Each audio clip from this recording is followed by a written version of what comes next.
Ladies and gentlemen, Ali Midawi here with you at the ME Studios, and thank you so much for joining me. I'm so excited to delve into a fascinating trend that is reshaping industries and unleashing unprecedented opportunities.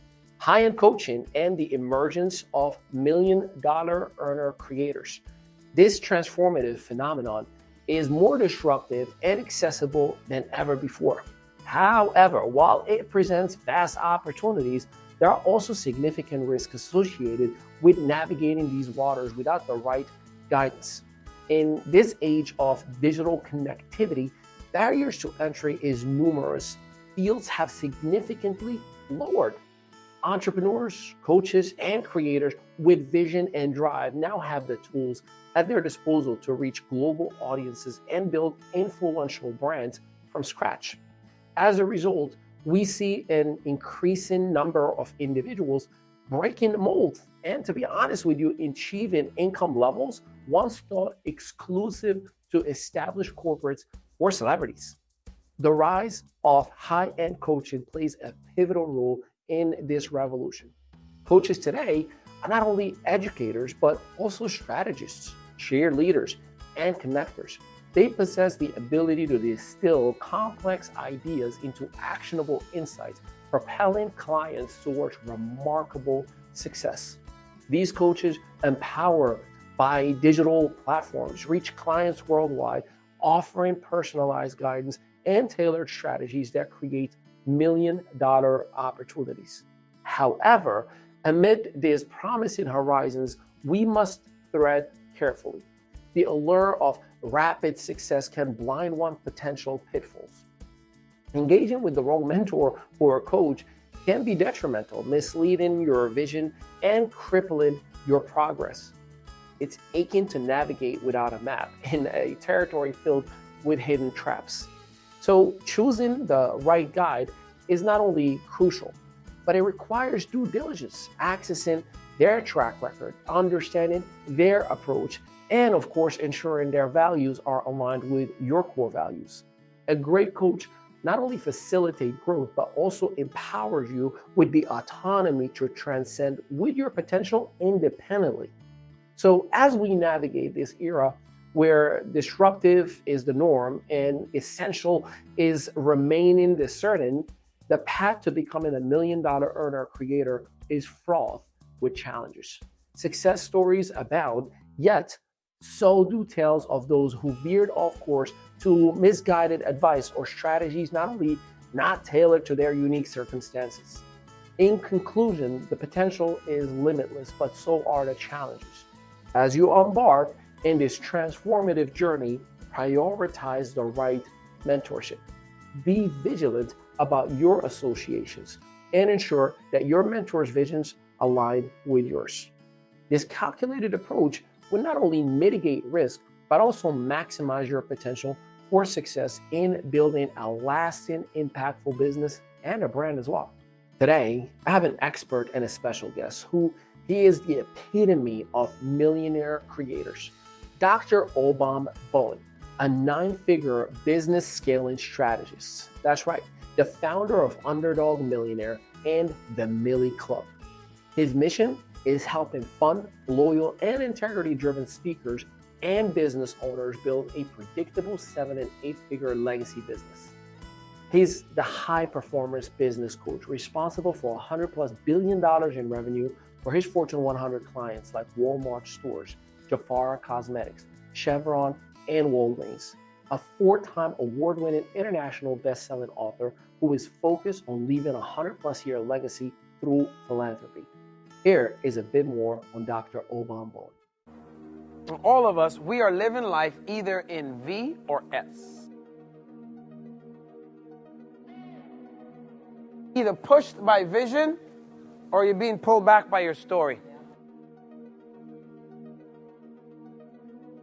True balance will never be this round, beautiful wheel we think it is. Because we're goal-seeking.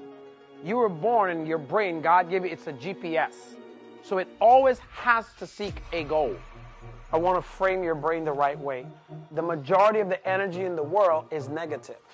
Positivity has to be sought after. This is what's holding people back. They are stuck in their story.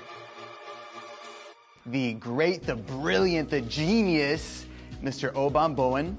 And you want to talk about value. The way that this guy delivers hour after hour is out of this world. It's stellar. We heard him speak about all the things that can take you or your business to the next level.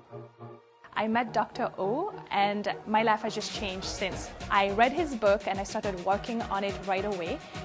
It was things that I already knew, a lot of things that I didn't know, and it's just putting them together and in practice just literally changed the whole way that you think and made me leap forward.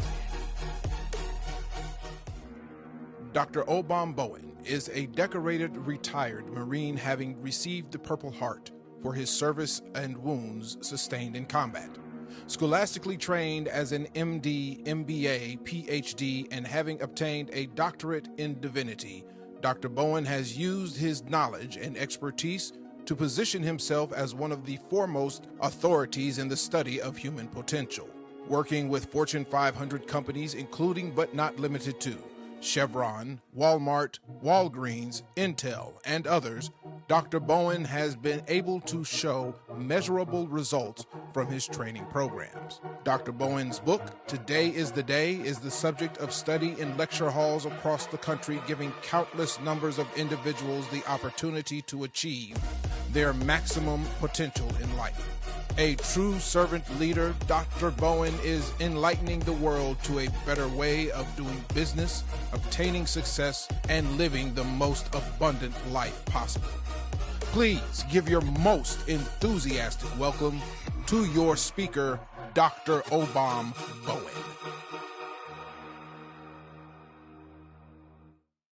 Welcome, welcome, welcome, ladies and gentlemen, boys and girls from all around the world. Ali Madawi with the Underdog Millionaire himself, Dr. Obom Bowen. Of course, you heard the intro. You saw his greatness. I am so excited to actually have the privilege to have you with me in here on the show. It's been a long time coming. I know that we had a slight interview about a year ago. It was maybe 20 minutes or so, but it was just, a little tweak of what we could possibly do. And I am so excited that we are here. And today, ladies and gentlemen, this is the ME Show. My name is Ali Madawi, and I am your host with the avocado toast. And I can tell you one thing, I will do everything in my power to get as many nuggets for you from a millionaire and a millionaire creator himself, Dr. Obom. First and foremost, thank you for being in here with us. How's Mexico treating you today? Well, brother, I can tell you, first and foremost, before we even answer that, your introduction just made me hungry, right? The avocado toast got me already. I had that for breakfast today, by the way. So Mexico's treating me well. Now you got me thinking about avocado. So I'm going to leave here and get some lunch and have some guacamole with my wife and daughter. So it's going to be a good time after we finish knocking this out. All day, every day. And by the way, you may be wondering, why is he doing an interview from his bedroom? That's his actual workplace. For those who don't know, Dr. Obom travels the world and does seminars and creates 9-figure businesses and helps individuals from the right integrity, the right mindset to actually build faith-driven businesses to the highest level possible. And you are in one of the resorts that you're working out of right now, yes? I am, yeah. I'm actually in Mazatlan, Mexico at one of the resorts that we do a lot of our events and retreats and masterminds at. Right on, right on. Well, first and foremost, I know the intros are always phenomenal. I know that the introductions are always great. And for many people, there's a little bit of that wow factor. But I do know you and I have had some conversations. We did not come with silver spoon in our mouths. I'd love no, sir. Mind. Tell our friends who are watching and or listening right now a little bit about those humble beginnings, those stepping stones that set you up to become who you've become today. Tell us a little bit about the beginning of Dr. Obom.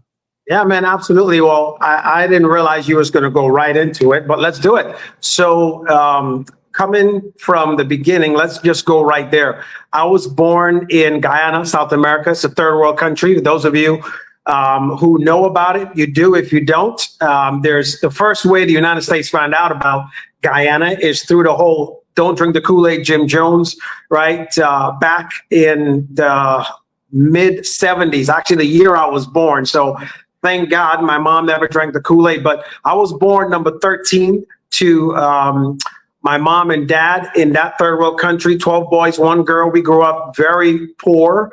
So Wow. Hold on, yeah, put I me know. on camera because I want to say wow one more time. I thought we were many because I'm one of 6, one of 13. 1 of 13, brother. 12 boys, 1 girl. Well, first of all, the girl, was the girl the last one?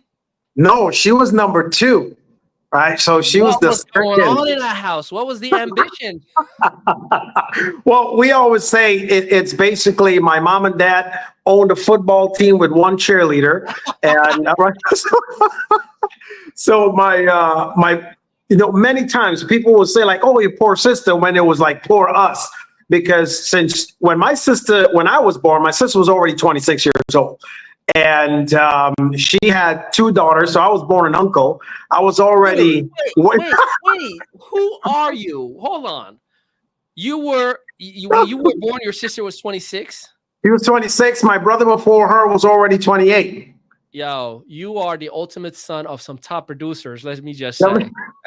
Listen, I just had my last daughter, same age my mom had me, right? And that was 6 years ago, right? I was in my mid-40s when I had my last daughter 6 years ago, and my mom was in her mid-40s when she had me too. So my family, we produce, bro. We multiply. Look, I can tell, and you didn't even need the Kool-Aid. You just went at it, did what you do best. That's been phenomenal. All right, go on. So 1 of 13. Yeah. 1 of 13, and growing up, one of the things I do love to learn. I'm a constant student. I'm a student of learning.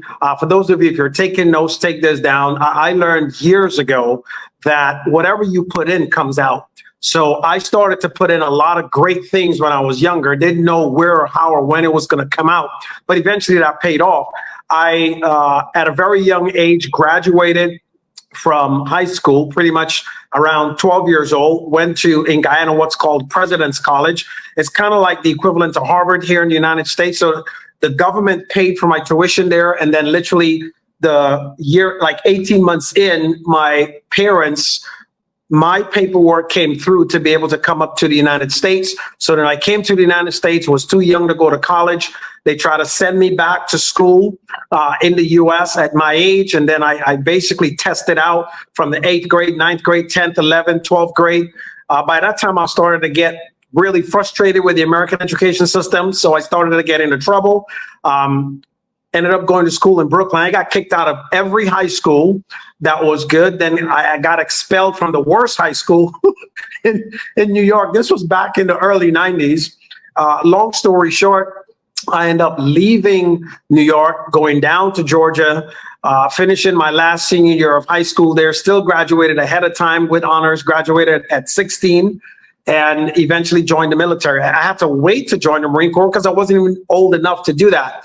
I spent 20 years in the Marine Corps, got bored throughout serving, was on the infantry side of the house, was a Force Reconnaissance Marine for a while.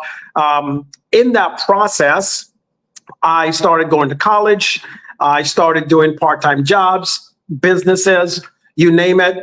At the end of I got married at 19, back up for a second, to my first wife. And that ended in a real terrible divorce 14 years in. And then the last 6 years of my retirement was getting my head on right because I'd gotten injured in Iraq. I got blown up from the waist down. I was paralyzed for 9 months, was in a wheelchair, couldn't walk, couldn't talk. And then ended up in a bad divorce, ended up homeless, living in my car for 5 years, got into direct sales where I met my wife now. That was almost 20 years ago. And, as I say, the rest is history. But that history was really tying into personal development, plugging into the right people, right mentorship. I started reading a lot of books that focused a lot on your associations and wealth development. So then I realized if you hang out with enough millionaires, do what they do, say what they say, act the way they act, read what they read, eventually being programmed. And as a behaviorist, I start to realize the old files I had then have to be replaced with new files and new actions.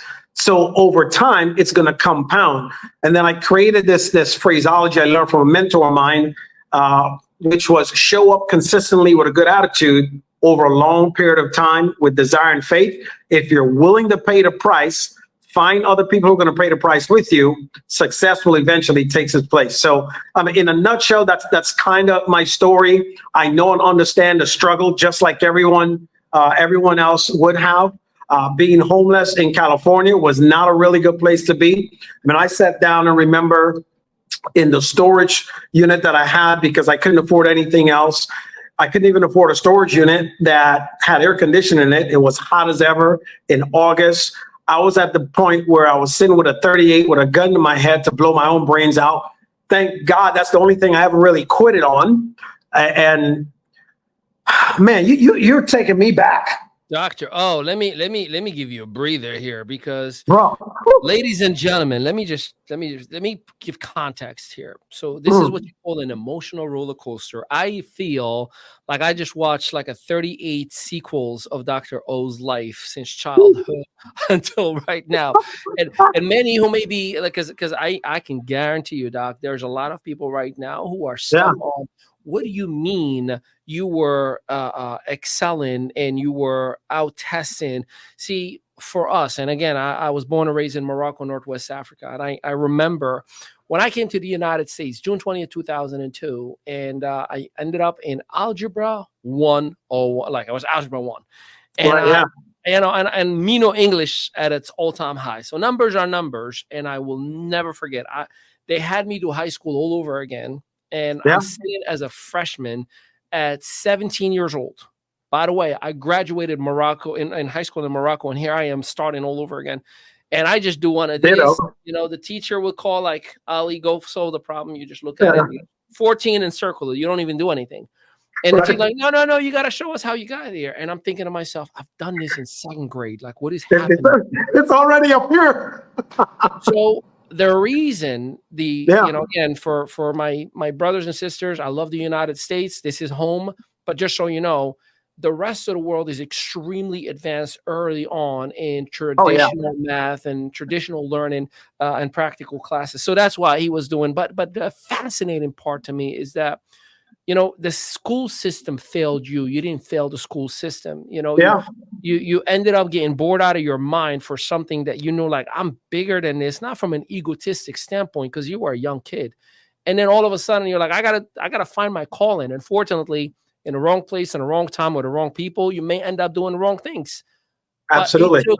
It took that level of advancement for you to find the worst place ever, for you to say, military, best thing ever. And thank you, by the way, for your service. For you to come back at an early age, married, and you're like, let's go life. And you're like, nah, we're about to destroy that element as well. And you go through this horrible divorce. And then you figure out, let's go to Georgia. And you figure out, let me go to the West Coast. And all these ups and downs is the epitome of your adversity is the biggest deposit in your success. And you just showed it and proved it to every single one of us. And the reason I wanted to highlight this, Dr. O, is because there are a lot of people out there, and I'm pretty sure you would agree with me, who either think binary success, I'm either going to be successful or I'm not. I cannot feel my way towards it. So if you could, I don't mean to kind of double down and dig deep, but how important, now that you look back, how important were those failing milestones? How important were there in your development today? Like, if you look back, was that failing process in multiple areas of your life creating the Underdog Millionaire that we're talking to today? Oh, yeah, absolutely. We'll go back to one of the first ones and the biggest one I had. So I was working with a company in the direct sales industry, putting together a plan. It took about 18 months, almost a year and a half. And if anyone understands how the direct sales industry works, when you're building and recruiting and bringing on other business partners, I stopped that side of the business working this one mega deal. This one mega deal was going to bring in $24 million of residual income a year. And in the midst of getting that whole thing done, it took 18 months. The owner of the company was close to being 80 years old, and him and his wife was like ready to retire. He built the company sat at the helm for 34 years at the time. He was ready to turn the company over. He sold it over to a private equity company. As we were wrapping up that deal, they came and they wanted to charge, it was an additional almost $34 more for that specific product. It wasn't that much to them, but this was a deal because of my connection and collaboration I had with military members. It was going to be a product that was going to be sold to the Army, Air Force, Navy, and the Marine Corps, right? That's bringing, at the time that company had about 1.3 million members.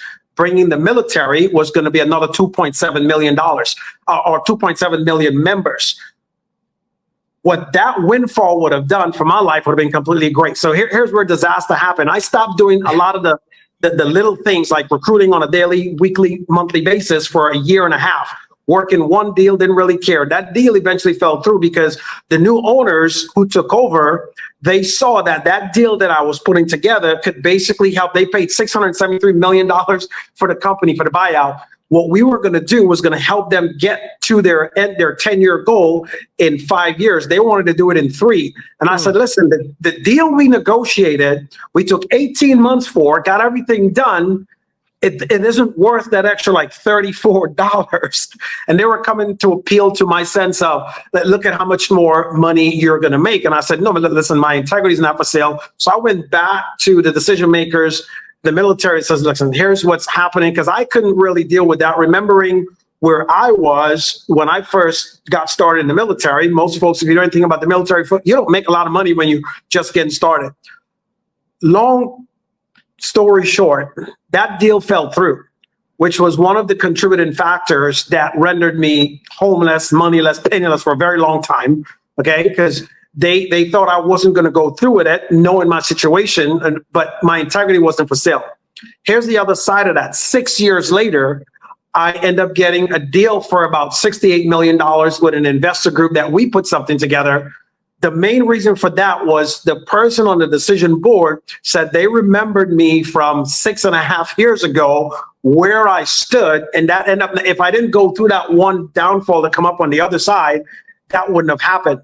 Right, and there's been that's one of the largest ones, but that also sent me to be homeless for 5 years. Some people would not be willing to pay that price and go through. And in that 5 years, yeah, was I disgruntled? Was I unhappy? Was I, lack of a better word, ticked off? Yes. But in that process, I went through what we would call the refiner's fire. I then started my journey of growth and development. I then started to get my mind right, because I knew my value, and those who didn't see it, that's not my responsibility. But here's what I did know at that time, though. I knew that whatever vision you have, if it is true, it will be tested. I didn't like the test. I'm gonna be completely honest with you right now. I did not like the test when I was going through it, but being on the other side of it right now, if it wasn't for that and many other circumstances, I wouldn't be where I'm at today. You know, Doc, we have you obviously full screen right now, but you know, when you said when your vision is true and it will be tested, my partner and I here in the studio looked at each other. We had one of those like, yes, it will, and we certainly have been tested. You know, it's fascinating. Let me, and I mean, maybe the answer is simple, but in many times, you know, when you hear my integrity wasn't for sale, but you and I have encountered many people who have sold their integrity and have paid us or sold us, you know, for their well-being. What is that slight edge, that little tiny line that makes somebody say, nah, I'm not going to sell my integrity and I'm going to go for 5.5 years of shenanigans, but I'm going to do the right thing, versus the other person was like, I don't care about him. Burn him. Let me get rich. Yeah, you know, it's crazy. That's first of all, that is a phenomenal question. For anyone who've ever served in the military, me specifically, the Marine Corps, its core ethos is honor, courage, commitment. I can't honor those who have served the same way I did by taking financial advantage of them, knowing that that is going to put a strain on hundreds of thousands and millions of folks, whereas I'm going to enjoy a financial benefit because I took advantage of them once.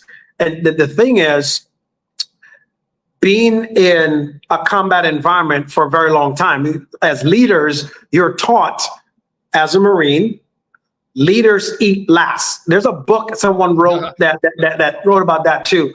And literally, when I was in Iraq, every single day we ate, I was the last person that ate. Through that model, the thing with integrity, the thing with honor, the thing with courage is when you treat those who are subordinate to you almost as the same as you, equal. After a while, my food started showing up before everyone else ate. Whatever you do is returned tenfold to you. Yep. Some folks never understood that. What I can say is this, though. I love clean money, meaning that every dime that I spend, I love feeling good about it. There's no way, because of how I am made up, I can't take advantage of someone financially and spend that money and feel the same. But I do know that karma, people have all kinds of names for karma, but here's what karma is. Karma is an exacting energy. Whatever you do, it returns back to you. And it returns at a time that you're least expecting it. But when it does, it's going to slap you 10 times harder than you did in the beginning. I couldn't agree with you more on that. And I appreciate what you just shared, because a lot of people give up on their own integrity just because they've been battered and beaten by so many other people. They're like, well, he did it to me, might as well do it to him, right? And to hear your message, and for that one hater, there's always one hater that's on the comments right, easy for you to say because you're a millionaire. Like, man, sit your butt down for a second and listen from the beginning of the interview of all the struggle and everything that Dr. O has gone through. So you have your own children right now, and you have your wife, who I see you are very, very in love with and always involved with and always celebrating on social media, which is phenomenal. Absolutely. How do you share those values with your children without being the drill sergeant, the military guy, right? Like, how do you find that balance? Because look, my wife is always like poking my leg sometimes, like, you're too rough with Sebastian, our 7-year-old. And I'll tell you what I tell him, and I tell her, and I tell everybody around me. I am raising an extraordinary child, therefore I cannot be ordinary with him. So do me a solid, unless you have extraordinary discipline and or extraordinary advice, let me do what I do. Now, I'm not a drill sergeant. I'm not like hardcore, but I have very high standards with the kid.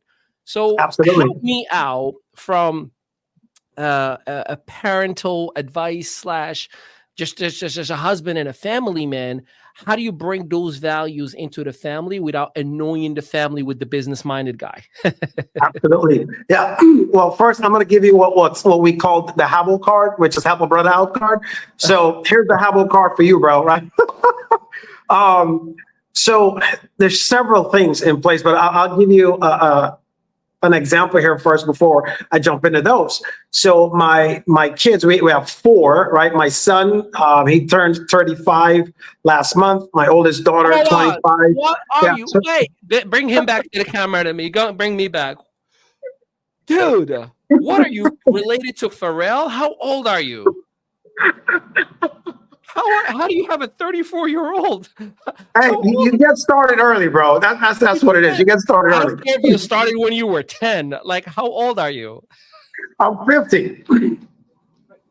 50. God bless, bro. Like, no, I mean, no disrespect. You cannot tell you're 50. I thought you were like early 40s, like, 42, maybe. Like, no, brother. Wow. That's that God in you, man. You got enough God in you, it'll preserve you for a while. Yeah, I dig it. All right, good. Go back. You're 34-year-old. So my oldest son, well, my son is the oldest, and my daughter after him is 25, the middle daughter is 23, and my daughter now is 6, right? So she was born 16 years apart from the last one. So it's almost like she's an only child. So the bringing up of her is completely different than the bringing up of my son, siblings, and then the bringing up of the girls. So the girls were, most of their rearing was done while I was active duty military. So some of that before I matured, there was those drill sergeant years where it's like, You do as you're told because I said so, and that's it, because that's the environment I grew up in. And then my girls got to the teenage years, and or just before that, in the early like preteens, 10, 11, 12, 13, they started to have a voice and say more. And I start to realize, because we communicated a lot, that I was hurting their feelings. And I learned that their feelings is their feelings and not mine. So I then learned how to communicate with my kids. I took my kids to communication workshops and learned how to communicate with them. But then I started treating them as adults. It's okay, great. Here's the deal. Very early on, I started teaching my kids how to manage themselves around the 24 hours in a day. So they had a planner. I had a planner. They planned their times. I fit mine in there. We crossed a lot of that over. But I started teaching them responsibility very early on. And we taught them responsibility and penalties. So we started with simple things like most parents know, cursing. And boy, did I have a potty mouth. So the piece was, if the kids curse, we punish them. If we curse, they punished us. And the punishment eventually moved down to a financial punishment, right? Hurt them where it hits. Yeah, right? It moved down to a financial punishment. That jar was getting really, really heavy. Then they started going to Six Flags a whole lot more than I wanted them to because I was cursing. And, so eventually that started to change.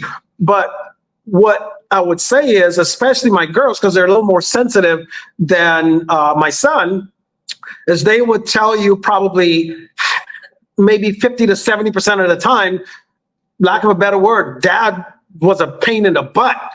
But as they're older now, they're able to see things differently. I was that father that when my kids would say that their friends get an allowance for doing the dishes and cleaning and all this other stuff, I would tell them, well, that's not in this house.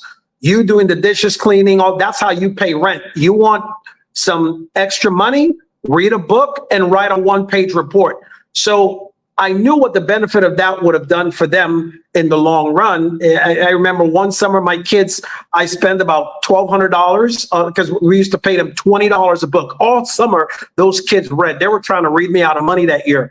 But they read a book and they would do a one-page summary, or we would have a 30-minute conversation on that book. And they were all personal development books. Books like Think and Grow Rich, How to Win Friends and Influence People, The Slight Edge. A lot of the books that I knew would move them in the direction they need to be as responsible adults, which they are today. The second piece is, in every relationship, one of the spouses, husband or the wife, has got to be the leader and direct the family. So my wife and I assumed the role of leader and would always share this with my wife now. My wife before and we never really got along because we were both wanting to lead. So we fought and did all those things in front of the kids. That's one of the reasons why the marriage never really worked out. But with my wife now, we both got on the same track. We'd also agreed that whenever there's an argument, whenever there's a fight, whenever there's anything going on that we don't agree with the kids, even if I said something she doesn't like, she'll bite her tongue. We'll get behind closed doors. We'll get somewhere else away from the baby, and we will discuss that. And then one of us would eventually have to go up and apologize to our kid, which is crazy because some parents don't treat kids as if they're adults, but they are. They're just smaller. And the way we program them is who they grow up to be. So my 6-year-old now, that child is so responsible, bro. It's unbelievable. Like in the mornings, my wife and I, we get up, we're at the resort, we go work out. She sleeps, wakes up when she's done. There's a list on the door that she gets up, she brushes her teeth, she gets her morning routine done, gets all the stuff that she needs to do. She eats, then she gets her tablet, she can get her play until my wife comes back. After we have breakfast, she eats, and then she can start school. So the last piece is being in congruency, which is where my wife and I are at. We're both in congruency with how we're going to raise this child, because like you, we're raising an exceptional child. How we're going to raise her, how we're going to punish her, how we're going to reward her. And we are 100% in lockstep, even when we don't agree, but we do it behind doors where she doesn't see.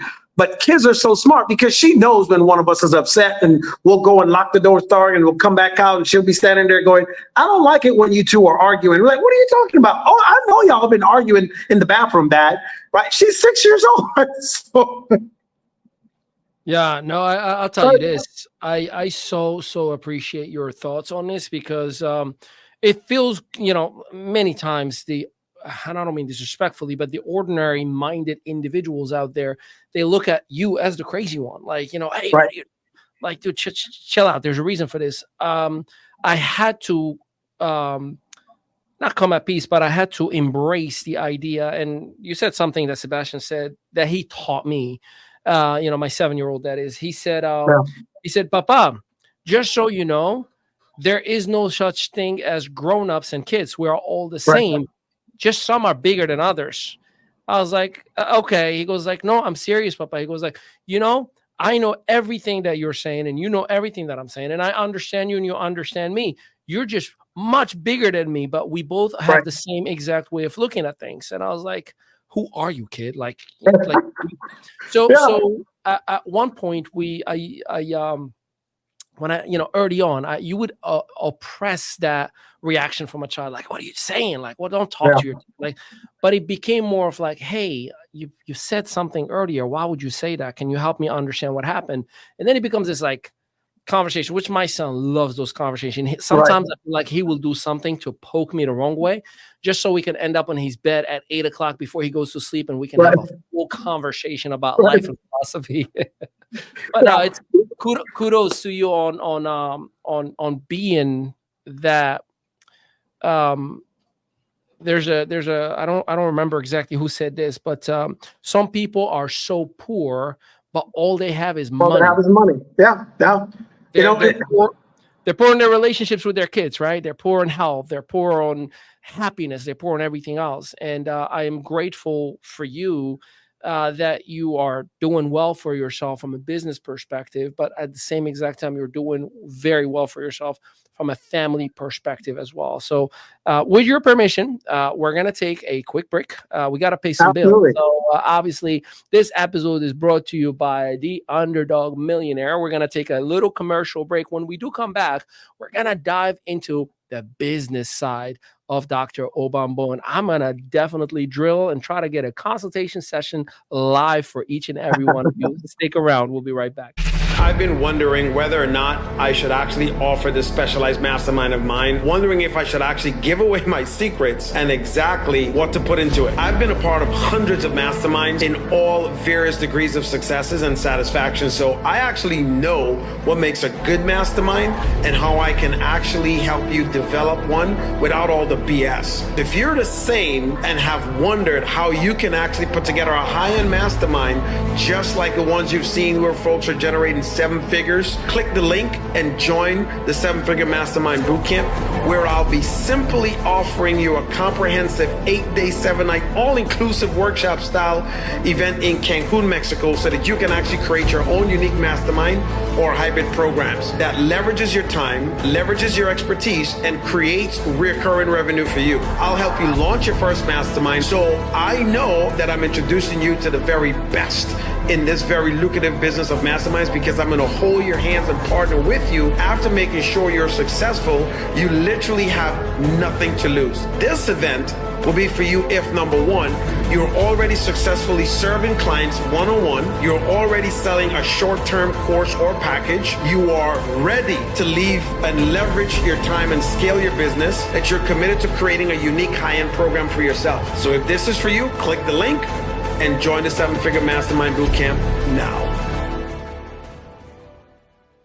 Welcome back, ladies and gentlemen. Ali Midal with the ME Show. And we got Dr. Obom Bowen, the man, the myth, the legend, the Underdog Millionaire. We spent the better half of this interview so far going over the history of the man and family values, core values, what made him who he has become. Well, now, with your permission, I want to go ahead and dive into who he is today. What is he doing today? How is he doing it today? The kind of clientele that he's working with. Why is he focused on the impact that he is creating, the philanthropy side as well? And for somebody who's worked with Fortune 100 companies like Walmart, like Walgreens, like Chevron, and major other ones out there, why is he still fired up to still do it at the level that he is doing it? That and a lot more. So Dr. O, as your friends call you, if I may say, Dr. O. Yes, I sir. loved it. I was talking to some mutual friends, and Brandon Eagle, the gentleman that you referred to us, and he was like, Dr. O is the man. I was like, oh, I get to call him Dr. O from now on. It's like a superhero name. Thanks, brother. Let's dive into what is the most exciting business and focus that you have right now from an impact standpoint. Like what is Dr. O focused on and excited right now? Okay, so I'm gonna give you the answer. It might stun a few folks, and you may or may not like this one, but the only reason I'm doing it first, we'll start with why I'm doing it, and it's all for sex. You heard that right, sex. And I'll share a little story with you why why that is. Right. So bring me back. Hold on. Did he get your attention now? Yeah, dirty, filthy animals. He got your attention. All right, back to you, Doc. Let's talk about sex. Yeah, let's talk about sex, baby. So, after COVID, right? We were all locked up at home. My wife and I, we have a 6-year-old now. So when COVID hit, she was like 18 months. And going through that, the baby was still somewhat sleeping in the bed, doing the things that we need to do. So a lot of our very rambunctious sex life before that came down to probably about 40% of what it was. And I remember just as, COVID started to open up, we're getting antsy trying to travel again. I looked to my wife and said, babe, I'm tired of rollover sex. Listen, for those of you who are married, you know what rollover sex is. And my wife, that's my home girl. My wife says, you know what? The door's always open, but by the time I finish cooking, cleaning, and taking care of this kid, you get what you get. Don't laugh at me. Don't laugh at me. I don't know what rollover sex means. So I again, sorry, but what the heck is rollover sex? Here's what's rollover sex is. You're laying there, you trying to get some, your wife ain't trying to do nothing. You just kind of roll over and get some, bro. You do what you do. She's like, that's it. She's like, I got you. Do okay. You? I got you. Okay, right. So yeah, I was like, you know what I thought you meant? Like you're accumulating the nights that you're not getting, like a rollover minute thing. No. Hey, 72 days have passed and I need it all tonight. Yeah. When they're tired, that's it. You do what you got to do, and that's it. End of the day. So I saw it as a challenge. I love challenges. I said, all right, baby, let's do this. Let's take a 3-week vacation and go to Cancun, Mexico. So we went to Cancun, and it was at an all-inclusive resort, one of the ones that we end up buying at. So after the first week, when my wife had a chance to relax, chill, have some drinks, she's Mexican, so the tequila was flowing like there's no tomorrow. The resorts in Mexico, they have this thing called Kids Club, and your kids can check in from 9 a.m. They get them up till like 9, 10 p.m. at night. The kids go there. The kids don't even, bro. The kids don't even want to come out. Where everything is so great. After about the second week, my wife had energy like there's no tomorrow. And listen, it was bam, chicka, wow, wow, 2 to 3 times a day. And I was looking at that going, you know what? She's not cooking. She's not cleaning. She's got the drinks are flowing. I can get late. I changed. I'm no longer black. I'm Persian now. Right. So just for the record, because my wife watches all of our episodes. Babe, I did not put him up to this. This is not me trying to convince you of anything. I am happy with you. This is just where the conversation ended up. But hold on, Doc. Go on. Okay, I continue. So I, looking at that, I said, listen, you know what? This is really, really good, because at the end of the day, what happens if, as a business owner, I can take away the ability of you actually having to go shop, or your wife grocery shopping, thinking about what to cook, cooking, laundry, cleaning, all that stuff. If I can remove that from your life, how much more productive would you be? I started to realize during the day, I had about 2 to 3 hours to take some extra calls and do a few Zooms here or there. My wife had some time to sit down to read and get back to doing the things that she really wanted to do and relax, while our daughter was head over heels having a blast, but our dating and sex life also improved. So to be effective in business, I said, you know what? I went to the hotel manager and I asked them, because they do most folks can understand and relate timeshare, but there's another level of folks who they call the new wealthy, that's buying live-in memberships where you can live 3, 6, 9, 12 months at the resort. And I said, listen, how much of the time can I buy? I mean, I bought 20 years. So I said, you know what? That's it, babe. Let's just go back, sell the house. Don't have to worry about nothing. No cooking, no cleaning. The next 20 years, we'll just chill, relax. And that's how this whole thing started 3 years ago. So for the past 3 years, we've been living at resorts, enjoying it. And because of the membership that I bought, their highest membership they got, I didn't want to go back to the States. And I had one of my events to do, and I basically ended up inviting a few clients to come out who fell in love with the week-long, all-inclusive, all-you-can-eat. We got a bunch of work done, had a bunch of fun, still had a great time. And that's when the idea was you can stay home, make a great deal of income, help a lot of folks. So I ran and started doing masterminds, retreats. It's all done for you with folks. We did the done for you last year. The year before we were doing done with. And now it's just, I bring work to the house. But at home, there's no cooking, there's no cleaning. Everything is done. I get up, I work out, my morning routine is done. There's a hot plunge, cold plunge, ice, you name it. I'm living a very high-end luxury life without having to think about it. I don't have to pay the pool boy anymore, the person to cut the grass. None of that. That's all the responsibility of the resort. So when someone comes to spend a week with me now, I no longer have to even think of the logistics that we normally used to do when I would do private mansion masterminds, right? So I sat down a year ago and just completely made my lifestyle a business model, and everything just kind of skyrocketed from there. So now for a lot of the high ticket coaches, speakers, authors that want to provide something like that for their clients, we do it for them, but we also do it for ourselves by helping a lot of our clients come and learn and grow, get a chance to network and collaborate with me. And now I'm starting to do just get-togethers, week-long networking sessions to where you can actually build long-lasting relationships to build and grow empires and legacies together. Dr. O is trying to get Blue Chew out of business. He's like, I did That's it. right, baby. Get paid to get laid. That's it. I'm surprised you don't have none of this on a t-shirt. I mean, well, it depends where you are in the world. It may get you in trouble. Get paid to get laid. Maybe out of context here. Yeah, they might totally think I'm a pimp, and we're not going down that road. But when you think about it, Ollie, a pimp is a professional in a management position, but we're not going to go there. And I am too pretty for jail.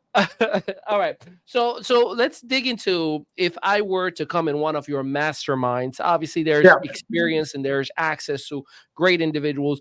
Give me an idea of what, if you can give me a description, like 30 seconds or a minute, what do I expect if I am in one of those masterminds? Yeah, so one of the things that I focus on personally is what I call my 5 F's of life: faith, family, finance, fitness, fun.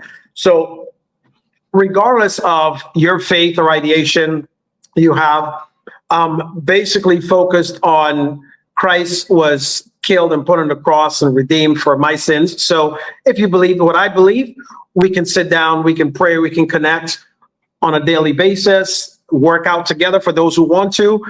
Forewarning, I am a Marine, and if you don't mind getting a daily beat down, and then after you're done, go and get a nice cold plunge, hot plunge, wet sauna, dry sauna, and massage, and have some breakfast, and then go change over and come back and have lunch, talk, and then whenever we're teaching something, learn whatever is being taught, and then in the evening, have a well put together gourmet dinner and a show, because the resort have shows, depending on which resort we're at. Some of them 1, some of them 2 shows a day on a daily basis, and the drinks are flowing, top shelf, 24/7 room service. That's what the average day is like, to include learning and business getting done at the same time. What kind of individual from a business perspective, any specific genre of entrepreneur or type of entrepreneur? I mean, what is the ICA, the ideal client avatar for these specific masterminds? Yeah. So initially, I started off in the space I was most comfortable with, right? As you said earlier in my intro, I'm a 4-time award-winning international best-selling author, but I also own a book writing business, and I also own a book publishing business. So we had started attracting a lot of authors. I started attracting a lot of speakers because when I spoke on stage, a lot of other speakers, I connect and make friends with them. So my initial audience was speakers, authors, and coaches, right? High ticket coaches, high ticket speakers. And recently we started getting a lot of real estate developers, real estate investors, real estate agents. So I started doing a few investment summits, investment retreats, some masterminds. Really almost anyone that wants to do it. I got a girlfriend of mine. We've done business together for a few. She wanted to just do a girlfriend's trip. And I told her, you know what, that's perfectly fine. We're not looking to always profit from everything else. But what I started doing with a lot of my own network is doing these VIP type trips where they can come out and hang out and network, and then realize I'm able to expand my own personal network by offering this as something that a lot of other high ticket players can do. So we're starting to do a lot of high ticket or high level networking events where folks are just coming.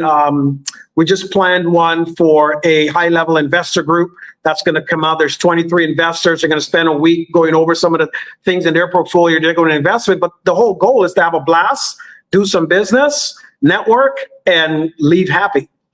Doc, if I may, and with your permission, can I be a jerk and ask a jerk kind of a question? And absolutely. I always love the devil's advocate. I'm speaking on behalf of everybody behind me that you don't see, right? And there's a reason for that. I'm sure you would agree with me. There's a lot of hype marketing, right? There's a lot of exaggerators out there, or great marketers who do really good at creating value from a marketing standpoint, but they never deliver. I remember there was an event a couple of years ago in St. Lucia, and like you're going to meet billionaires and you're going to go in private jets and you're going to it was phenomenal from an experience standpoint.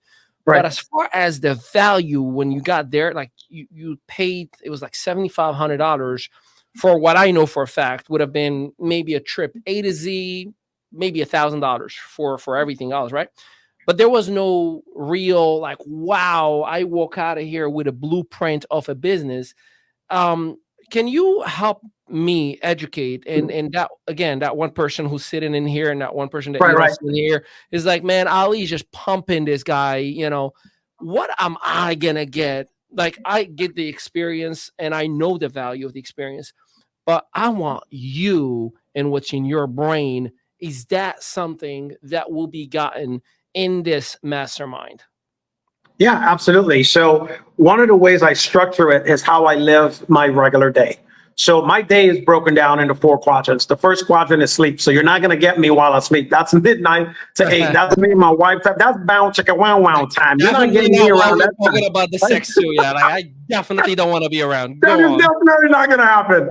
And the second quadrant is morning routine. The morning routine, that for the person is optional. I work, my wife and I, so we wake up at 8. We're at the gym at 8:45. We'll work out for 30 minutes. And after that 30-minute workout, we go to the spa. And at the spa, we'll have the hot plunge, cold plunge, hot sauna, dry sauna, wet sauna, steam massage. That time, if someone is there, we're conversing. Like, for example, you mentioned Coach B, Brandon. He came out to one of the events, and we started 3 businesses in the cold plunge. Right. One of the days that dude worked me out. I thought I was going to die. I'm a Marine. He was a Marine. He's still Air Force Special Operations. Both of us are Special Operations guys. We're pushing the crap out of each other, almost killed each other, like overheating. So we end up staying in the cold plunge for like 45 minutes. You're only supposed to be in like 15. But we were so hot and overheated. We stayed in there and cooled ourselves down and just kind of going back and forth. 45 minutes. We launched 2 different businesses. Now coming out with Spartan, the Spartan partnership that we have, but we're coming out. I'm not going to tell you the name of it until it launches next month. But we're coming out with a whole new program from that. And we launched another nutrition business from there. So the quality time was phenomenal. After that morning routine is over, then we pretty much head back, changed over, and spent some, that day we didn't have anything planned. So we spent some time together. We talked, we got done. Him and his wife, they went and they got an excursion and they went out in town to have a good time. But every night at dinner, there's dinner every night. So we have dinner at 6. Dinner from 6 to 9, we have quality time together. We'll have dinner together. That's time to talk, connect, collaborate, network. And then we'll have a show. After that, the night is done and there's about 3 hours left till about midnight. So there's plenty of time to always connect and serve. And that's the reason why we kind of created the day that way, because the other 2 quadrants of my day is work, which is normally 12 to 6, and then 6 to midnight is family time. So we run our entire events still within the confines of my day, and that gives plenty of time for me to connect. A lot of folks like to call it, hey man, can I pick your brain for something? There's plenty of time for that. What's the most exciting result that you've seen an entrepreneur create after they've experienced this mastermind and or worked with you over the years from a solopreneur standpoint? Yeah, it has nothing to do with the money. The greatest rewards for me, and I'm different than most people. I value family, my faith in family now more than anything else. We've saved at least about 70 marriages. Wow. A lot of times for the events, what's most important, what I didn't say is the spouses are included, and we always invite, if you have kids, bring your kids too, because the way we run it is it gives you the chance and the opportunity to still do business and have buku family time. So like an example of how the skeletal structure is made up, in the mornings, you have your own morning time, morning routine, 8 to 12. So you can do whatever you want. No training starts before 2 p.m., right? So you have that time for yourself and your family. If you need to, if you came with your family, you can still do family time when there's training from 2 to 5. Your family don't miss you that much. They're probably out at the beach or the pool, and you come back, you just stepped out for a few hours. So imagine that at a window, and then there's 3 full days that you have to spend with your family. You can either go and do an excursion. You can do one of the days we have, as I call it, get laid day, when you travel with your family, because that's the day you wake up, breakfast in bed, you go out, you get do your morning routine, hot tub, hot plunge, cold plunge, massage, right? And manicure, pedicure, all in the package for a couple if they're there. You do that, go to dinner, and get back to the room. If you didn't get laid with your wife, something's wrong in that picture. So I built it in for everybody. We've saved a ton of marriages, bro. Look, let me just say, first and foremost, I understand why you saved a ton of marriages. You know, and I appreciate the disclaimer. It's like, you know, absolutely. You know, like, do not ask for a refund, because that's on you, bro. Like I did everything for you to set up the time, the mood, I get it. Everything. The setup was the setup. Yeah, no, I appreciate it really, you know, when you put it in the perspective that you have, like, yeah, sure, money is great, but it goes back to, like, some people are so poor because all they have is money. All they have is money. I believe that, you know, when your relationship is good with your significant other, communication is better, contribution and collaboration is better, support is better, which leads to the success. You know, like, success is a residual outcome of many variables that we don't see from behind the scene. And I believe that you guys work on creating that. Yeah, and if I can add one thing else for you, brother. Sorry to cut you off. I was going to say, so as you were saying earlier, you know, building that exceptional child. I'm doing the same thing with my daughter, right? Building the family legacy and business. From the time she was born, this is all she's seen. This is all she knows. So for her, the daily grind that folks talk about, she sees business getting done in a very professional, casual, fun way.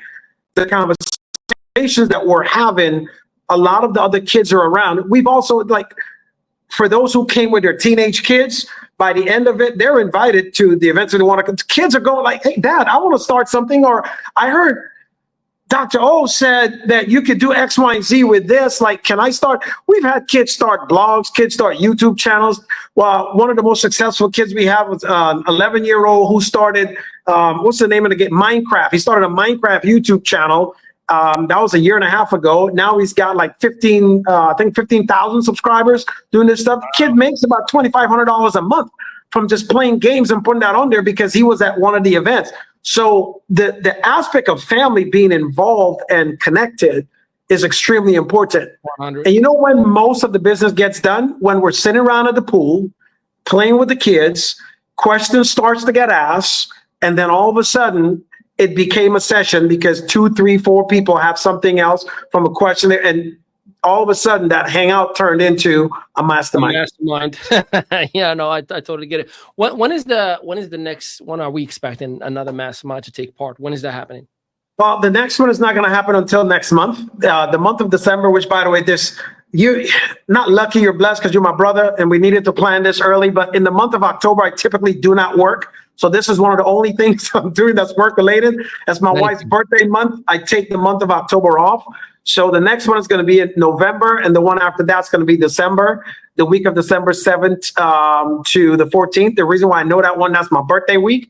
And I always tell my wife for like the last 17 years, I work during my birthday month to pay for her birthday month, right? So, but the next one's going to be December 7th to the 14th in Cancun. Right. And we have a link all the way in the bottom trickling down. That is the appropriate link that we would want everybody to go to. And don't worry, we're going to put a lot more website links, different assets that are going to be available along with this interview that you are listening to right now. We're going to take one more commercial break. When we do come back, I'm going to dig into the mindset side of what it means to be an underdog millionaire and how you can go from zero to hero. We'll be right back. Courage destroys regret. In my life as an entrepreneur, and I've built very successful companies and businesses, I understood that 4 major things played a key role in all my areas of massive success. And number 1, that's positive expectancy. When you can set your mind to something and look outright, take action to make it happen, you will remain and stay positive in that endeavor until it happens. Number 2 is applied faith or active faith. Faith without work is dead. That simply means that you cannot believe in something and not take action on it because your belief regulates your performance. Number 3, ever increasing gratitude. I was always grateful in everything that I've done, even in what some may consider failures. When you're grateful for everything that happened as an experience, it leads into number 4, which is extreme value delivery. I've always given more than I've asked for in return in the term of payment. See, my name is Dr. Obom Bowen, and I'm the international best-selling author of the book Today's the Day and the world's leading expert on next level growth and transformation. I've helped some of the greatest brands in the world, from Walmart stores to Walgreens, Chevron, and all those amazing companies that you know as household names. It would not have been possible for me to be where I am today, now having 8 very successful multi-million-dollar companies and helping entrepreneurs go from where they are to where they want to be. Meaning simply this: if you have a desire within you and you have the right coach, the right people, the right space, and you have the right actions to take, all you need is simply a plan. What I do with entrepreneurs is help them with that plan, with action, and when you apply positive expectancy, active faith, ever-increasing gratitude, and extreme value, you can accomplish anything you want in life.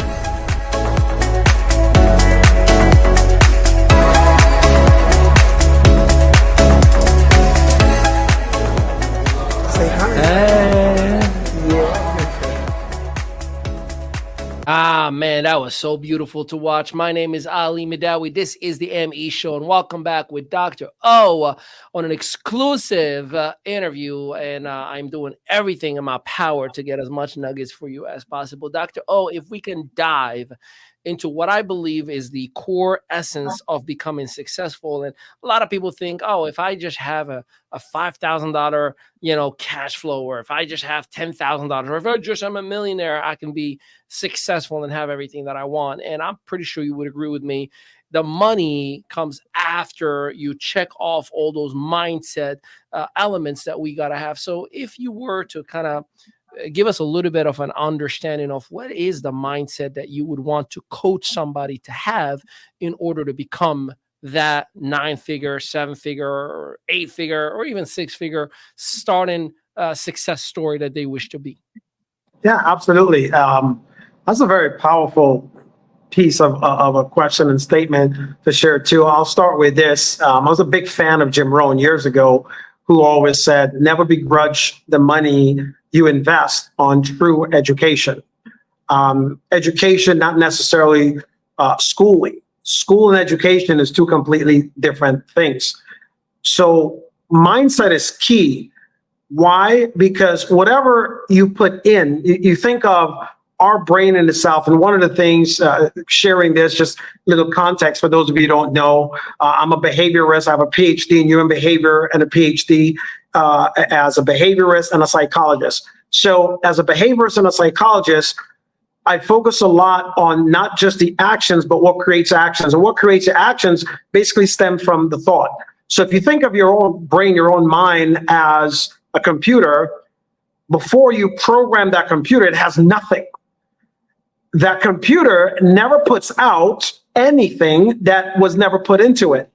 In other words, garbage in, garbage out, good in, good out, great in, great out. And the simplicity of it is you have to compound the effect of what you put in to be able to come out. It's the reason now, the difference between education and school, we go to school to learn, is what we're supposed to do. But mostly school today is a system based on memorization. So for example, we talk about, I know Ali and myself early in our education process, I went to school in Guyana, it's a third world country. We couldn't afford things like calculators and all that other stuff because their education was different. Even at the memorization level here in the United States, when I came to the United States, they did up to the 12 times table. We did up to 26. And most Americans, they know 12 times 12 is 144. Great. Ask them what's 12 times 13 or what's 13 times 3, right? They don't know. They haven't went to that level yet. So what I'm trying to say here concisely is this, right? The difference in becoming wealthy is wealthy people have a different education. You focus and you stay consistent in an area or a discipline until you master that discipline, whether it comes first from the memorization, then you go into action. The action and the memorization begins to build skill and wisdom. Wisdom is the ability to know how to differentiate just from knowledge, because knowledge is what you read and take in. Most people say, hey, knowledge is powerful. No, in knowledge without application is disaster. So the knowledge that you take in has to be able to be applied. Now, let me get this concise for you. Someone who has built a multi-million, billion-dollar business has the knowledge, the wisdom, the understanding, and a know-it-all. I would rather, instead of reading 100 books to get the knowledge, I would rather pay the guy that read the 100 books that did it to teach me how to do it and read the 100 books still. Because by the time I would have learned what he taught me, I would now be reading to catch up and have the actions meet the knowledge that I'm getting. So that puts us down to what Napoleon Hill wrote in the book, Think and Grow Rich, specialized knowledge. So you have to have specialized knowledge from the expert, specialized training, and specialized application. The reason and purpose for things like masterminds and retreats that I do is given the crossover for someone to be able to understand specialized knowledge through application that yield me results given to that person, starts them in the process. Everything that we do, you talked about it earlier, Ali, we provide workbooks that give them the chance to fulfill and leave so that they're now taking a piece of my mind with them when they go, and they're able to apply on a consistent, persistent basis so they then build a new habit. You never become what you want to become without the actions of becoming. One never becomes a master without studying, practicing, and applying, right? Bruce Lee always said, and I love this quote because I'm a fan of Bruce Lee. I've taken martial arts. I've got 4 different black belts and a 5th through the Marine Corps martial arts program. But Bruce Lee says, listen, I'm not scared of the man who studies 100 different moves, but I'm afraid of the man who studied one move 100 times because he has mastery in that move. So it's the same thing, the same principle, building, understanding the mindset. Everything you have done in your entire life is still filed away in your process. The problem between those who are wealthy financially and those who are not is only because they have more files built on wealth that they took consistent, persistent action on. Many times they might have failed. They have achieved mastery through application and action that produced a result. And all you have to do, I'm not better than you. I pull up my pants the same way I go to the bathroom. Well, I'm a father of girls. I sit down when I use the bathroom now. You might laugh at that, but that's okay. I have to teach my girls how to use the bathroom. But that taught me how to be sensitive to their nature of not leaving a toilet seat up so they could fall in. And when that happened to my 9-year-old one time and she got stuck, and I realized, nope, never doing that again. Right. So that traumatized me to be able to learn from that. Same thing happened to a lot of us. We do business, we get traumatized, and then we're too scared to do it again. Most people are afraid to become successful than they are afraid of failing. The whole thing is this. You have to have the mindset. The mindset of the underdog is not necessarily always the person who has failed and is just below. It's the person that's never going to give up. It's that person that is never satisfied where they're at. That is the hungry lion climbing the hill. That's the underdog mentality. I am a lion always until the day I die. There's no way that I'm going to stop.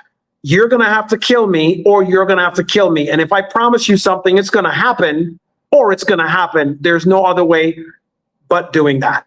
I love that. And you know, one of the things that I love that you've mentioned is the specialized knowledge. The best way that I describe it with individuals that I've even worked with in the past, there's a reason a specialty restaurant charges you $50 to $100 for just a small little tiny piece of a food. Absolutely. And you go to a diner and you get this huge plate for $15. There's a reason for that, right? Like the specialty is always much more valuable. There's a reason why a specialty restaurant has just 12 or 20 tables and you have to wait on a list for 3 months at a time for you to get a table. While a diner, you can just walk in and there's, 70 or 100 tables that are available. So just understand the more specialized knowledge that you have, the more valuable do you become as well. And that was fascinating how you broke it down. Let's talk about the individual that has been beaten, battered, and just went through the muck, whether it's economy, whether it's political change, whether it's inflation, whether it's deflation, whether it's wars, all the different things that we can pinpoint and talk about for the last, 20 years, maybe. That the individual is clinging on and saying, well, you don't understand, Dr. O, I've gone through. Oh, you don't understand, Dr. O, I'm going through. You don't understand, I'm dealing with. How does that person just snap out of it right now? And let's go ahead and do something different. Like, what is the easiest or simplest? I don't think there's easy, but the simplest way for that person to step into change from a mindset perspective? Yeah. So, wow. To keep it as simple as possible, I'll put it this way. Everybody is broke, just on a different level. Elon Musk is broke on a different financial level. At one point, it was $43 billion broke. Right. So everyone is broke at a different level. So the guy that has his necessities bill, which light, gas, cable, whatever, for a month, that is, $2,500, is struggling to make it happen. And the guy who has his bill at $50,000 because he has a 7,200 square foot house and a big old pool and, the garage with 9 cars, he's struggling to make that bill. Everybody's broke at a different level. The thing is, the higher the level of brokenness you got, because broke is a temporary state of transition. Poor, which is passing over opportunities routinely, in a sense, is you just keep passing over opportunities and not taking them. So you're constantly going to remain poor. They're both mindsets. So the broke mindset is, this is just happening now. I know what I need to do to stay consistent and persistent to get to the next level so that I can ease the burden here. And the truth is, we're all striving to be comfortable. Why? Because the brain was created to seek comfort. I generate a whole lot of money to live a comfortable life. Some people might not want to fork out as much as I do to live the way I do, but I don't want to have to do the things I want. My rationale is I want the ultimate comfort. I want to get laid every day, 2 to 3 times a day by my wife. So I'm going to work as hard. I love how no matter what we say, we always go back to. It comes right back to it because that's what's driving me, bro. Basic needs. I've broken my life down to 2 basic needs: food and sex. That's it. I need enough energy to go do it again. So I'm going to make as much money as I have to so I can have those 2. I think you inspired a lot of men. Go on. No, but when you think of it, everything we do is to get to what our level of comfort is. And when anyone gets to their level, I call it, in a sense, in a business term, level of inspiration. Whatever your level of inspiration requires for you to be at financially, you will work as hard as you need to for as long as you have to make that happen. The difference between most wealthy people and those who are not is wealthy folks, we find a way to have our money do work for itself and grow instead of working directly for the income. So we then start to build passive streams of income that have other means to create the lifestyle we want. Now, for me, whenever I want something new, I create a new stream of income. Most folks who don't have that mentality, if they want something new, they create a new bill and they use it through credit. So credit is killing folks. So if you have an increased income, you're only going to increase hardship. What wealthy people do is they reduce hardship by increasing income. And that's where you have to have your mindset shift. That shift only happens through, as we discussed earlier, the specialized knowledge and the application of that to give the lifestyle. So the person that's in that place right now, like, how do I make that shift? First thing you have to understand is this. You have to change the way you currently think. What you think influence what you say influence what you do influence the result that makes an impact in your life. So you have to now start reading and developing yourself more than you have in the past. It is not going to happen overnight.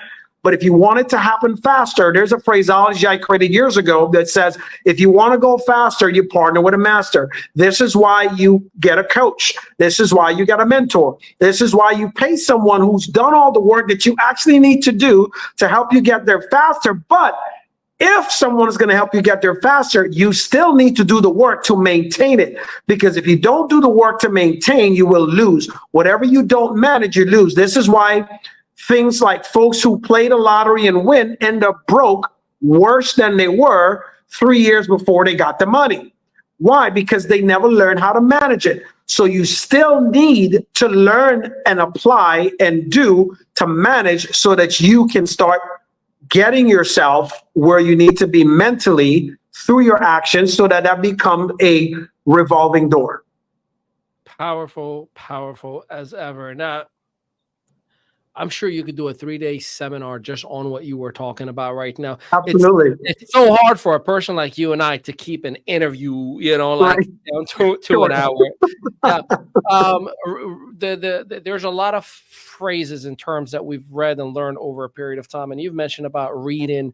They say readers are leaders, right? And I do a lot of audiobooks. Like if you're not talking to me, if I'm not on a Zoom and if I'm not interacting with somebody, my headphones are on, and I'm just, constantly listening to audiobooks.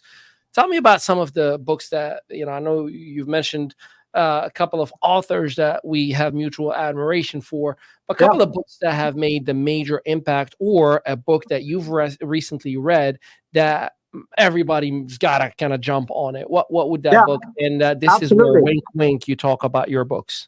Yeah, absolutely. So, some of the ones that make very, very good impact in my life personally for me. Actually today I just finished reading again for like the 15th time, The 4-Hour Workweek by Tim Ferriss. Phenomenal book. The revised version. How come that idiot's rich and I'm not? It's a phenomenal one. But my absolute favorite books, which is 66 different books in itself, the Bible, Basic Instructions Before Leaving Earth. Everything about success is in the Bible.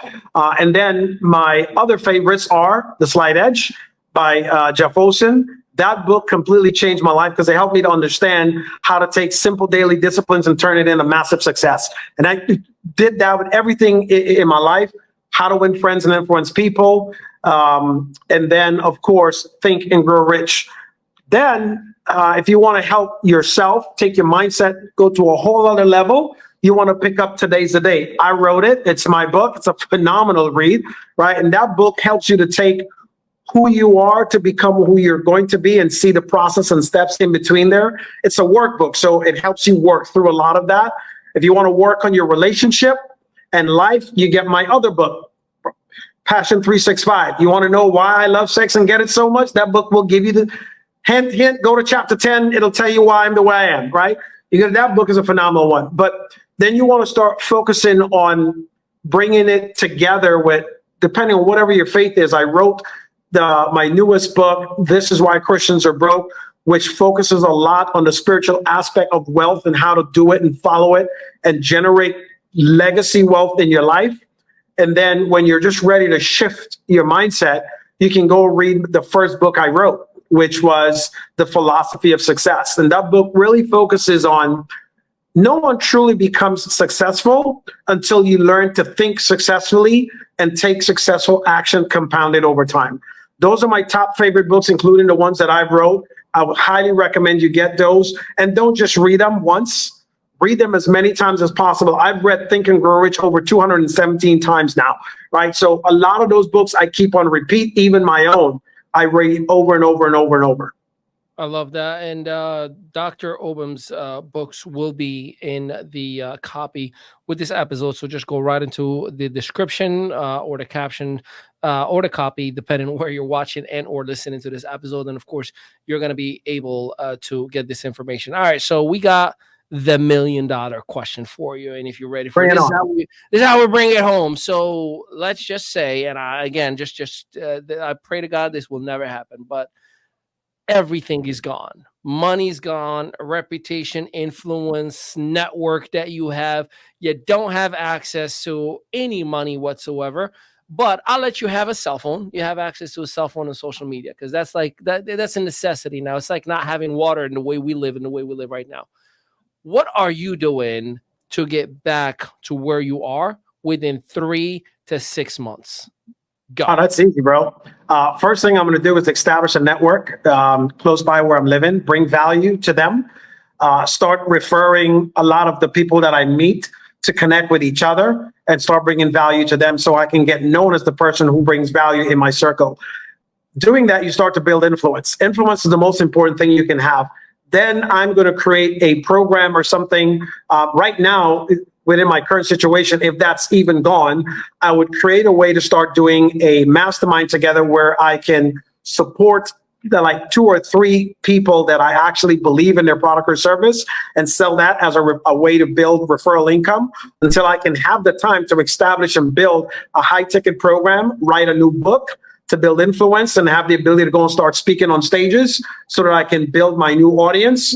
And from there, eventually offer mid to high level and high ticket programs that'll eventually put me back in the driver's seat within 3 to 6 months. And there you have it, ladies and gentlemen. I told you that I'm going to do everything in my power. I try to be so intellectual with my questions so I can get that consultation for you. And we did it. Dr. O, from the bottom of my heart, and I know, again, it's October. This is where you don't engage in any business activities. Thank you for giving us the time. Thank you for giving us the opportunity to share your gift, your knowledge, your wisdom, and your genuine truth, who you are as a person. A lot of people hide behind the avatar and don't allow the person to get to know who they are, like to laugh with you, to joke with you, to talk about intimacy, to talk about things that we probably would be talking about if we're just hanging out around, a fireplace, and that meant a lot. Thank you for the golden nuggets. Thank you for educating each and every one of us that A, it is possible, B, it's doable, and it is being done as we speak right now. And there's, of course, the opportunity to start fresh. So you know that it is coming up. There's another mastermind next month and a month after that. So make sure that you go to the link that is associated with this content right now, and make sure that you register. Make sure that you at least inbox, send an email, ask for more information. Make sure you pick up the books. You know that books are have treasure maps in them. And I mean, there is an absolute treasure map. Now, here's the catch. You're not going to find that treasure map the first time you read the book. The average mind picks up just about 7 to 8% of what is being picked up. A genius picks up 13% of what is being exposed to, right? That's why you got to watch a movie so many times and you're like, I don't remember this episode, and I don't remember this scene, right? Same thing is happening when it comes to a book. That's why you hear read it over and over and over. Or in my case, listen to audiobooks over and over and over and over and over again. But I learned a lot, and I hope you have as well. I think, when my wife and I watch this together, we're going to laugh a lot, and we're going to have some serious conversations about, look, babe, you said you want to elevate our lifestyle and get paid a little more. Yeah, bring it on, baby. I'll let you have the last remark, the last word, take the last minute, talk to our fellow listeners and viewers. Last remarks for Dr. O. Yeah, absolutely. My biggest recommendation, greatest thing that's helped me in my life really was improving and increasing who I am through personal development. Get the books that I've recommended, or just start searching personal development and growth books, wealth books, whatever you want to be.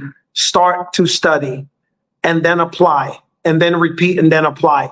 There's nothing that prepares you more for what you're looking to do than someone who's already done it and written about it. Years ago, I heard a mentor of mine says, if you want to hide the treasures of the world, put it in a book, because no one is reading today. Defy that statement and become the person that starts to read and apply. Read and apply, read and apply, read and apply.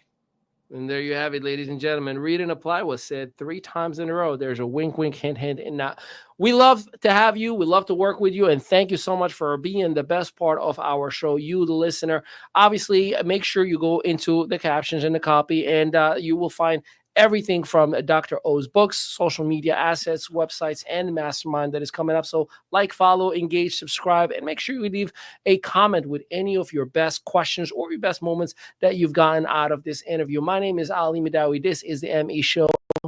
Until next time, peace out, everybody.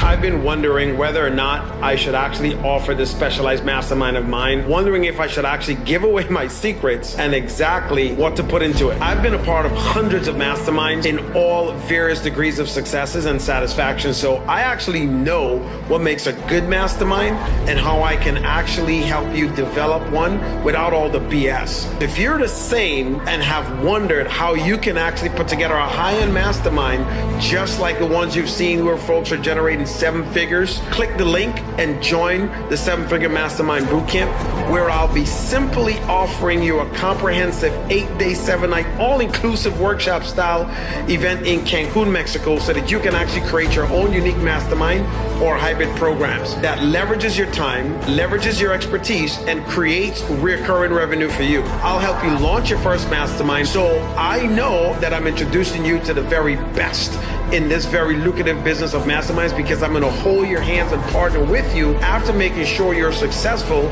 you literally have nothing to lose. This event will be for you if, number 1, you're already successfully serving clients one-on-one, you're already selling a short-term course or package, you are ready to leave and leverage your time and scale your business, that you're committed to creating a unique high-end program for yourself. So if this is for you, click the link and join the 7-Figure Mastermind Bootcamp now.